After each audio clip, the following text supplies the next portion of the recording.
अस्सलाम वालेकुम और टेस्ट ऑफ फ्यूजन देखने का बहुत बहुत शुक्रिया। आज हमें एक मैसेज मिला है जहाँ लिखा गया है, डियर पॉपी, फ्रूट हम खाने के बाद खाते हैं लेकिन ये बहुत बोरिंग है। क्या हम फ्रूट को गोश्त के साथ पका सकते हैं? जी, आप फ्रूट को बिल्कुल गोश्त के साथ पका सकते हैं, लेकिन ये एक फ्रेंच क्यूजीन की खासियत है। आज मैं चाह रही हूँ कि हम चॉप्स बनाएं देसी स्टाइल में, जिनमें धनिया हो, पुदीना हो, थोड़ा सा दही हो, और उनको हम फ्रूट के साथ फ्यूज़ करें, यानी फ्रूट का सॉस बनाएं। और पाकिस्तान अपने फ्रूट के लिए मशहूर है और मैं आपको 2 डिशेस बना के दूंगी जहां आप सेवरी फ्रूट खाएंगे। तो चलें, अब बहुत बातचीत होगी, जाके फ्रूट और गोश्त उठा लेते हैं और आके वापस खाना बनाते हैं। जो फ्रूट पाकिस्तान में मिलते हैं दुनिया में कहीं नहीं और मिलते हैं। इतने लजीज, इतने फ्रेश, इतने मज़ेदार, और इनको खानों में इस्तेमाल करने का मुझे तो बहुत शौक है, आपको भी होना चाहिए। और आज जो मैं डिश बना रही हूँ, जहाँ मैं चॉप्स बना रही हूँ, उनको मैं एक आलू बुखारे सॉस के साथ बनाऊँगी। और उनके लिए ये जो आलू बुखारे हैं बिल्कुल परफेक्ट हैं, थोड़े से खट्टे हैं लेकिन इनकी मिठास भी निकल आती है। तो चटनी की तरह हम एक विल्यूट या एक वार्म थिक सॉस बनाएंगे जो हमारे चॉप्स के साथ बहुत ही मज़ेदार तरीके से जाएंगे। चलें, ये तो आलू बुखारे हो गए। अब जो किंग ऑफ फ्रूट्स है, द मैंगो, उसको भी हम इस्तेमाल करेंगे। और हम मैंगो के साथ ये करेंगे कि हम सनडी मैंगोज़ को लेकर उनका एक सैलेड बनाएंगे। उस सैलेड में हम थोड़ा सा मिर्च इस्तेमाल करेंगे, थोड़ी सी हरी प्याज इस्तेमाल करेंगे, थोड़ा सा नींबू, कि हम मैंगो की जो मिठास है, केरी नहीं, मैंगो, असल मैंगो, उसकी मिठास लेकर एक सेवरी सैलेड बनाएंगे। और ये हुई असल फ्यूजन। चलें, अब मैंने फ्रूट्स के बारे में बहुत बातचीत कर ली है, जाके किचन में अपने चॉप्स और प्लम सॉस बनाते हैं। चलें जी, शुरू करते हैं आलू बुखारे के सॉस के साथ। सबसे पहले पतीले को तेज़ आंच पे रख लें और यहाँ मैंने कोई 10 आलू बुखारे चॉप करके पैन में सीधे डालने हैं।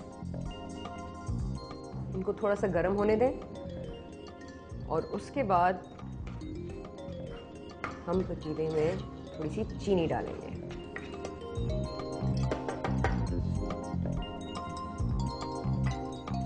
जैसे आपको पकने की आवाज़ आ जाए, आप 3 टीस्पून चीनी के आलू बुखारों के ऊपर डाल दें।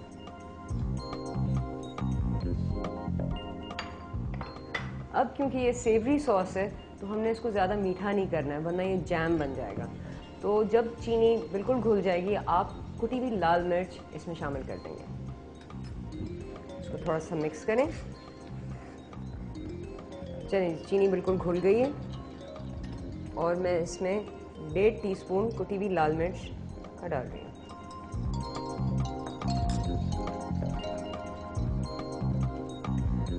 मिर्च डालने के 2 मिनट बाद आप 4 टेबलस्पून राइस विनेगर के पैन में डाल दें।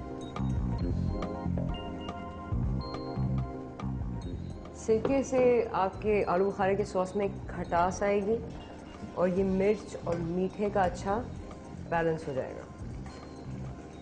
इसको चलाते जाएं और फिर आधा टीस्पून नमक का इसमें डाल दें।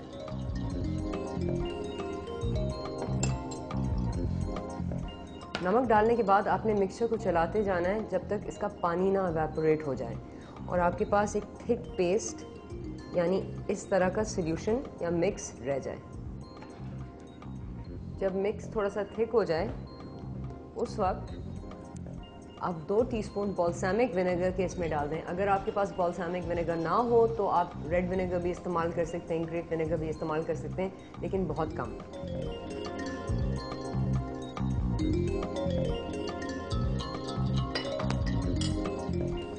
जल्दी से मिक्स करें।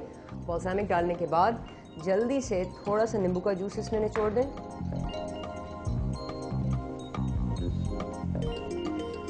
और एक बहुत ही तेज़ लाल मिर्च लंबी काट के बारीक स्लाइस अपने पैन में शामिल कर दें।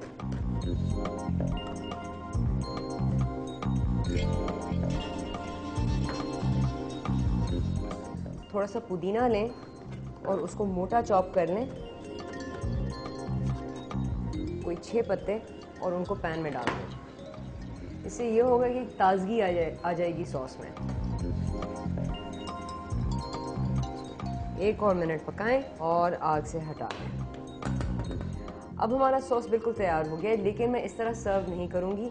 मैं सॉस को एक छाननी के थ्रू पास कर लूँगी, जिससे मुझे बिल्कुल स्मूथ सॉस मिलेगा जो चॉप्स के साथ बहुत ही अच्छी तरह जाएगा।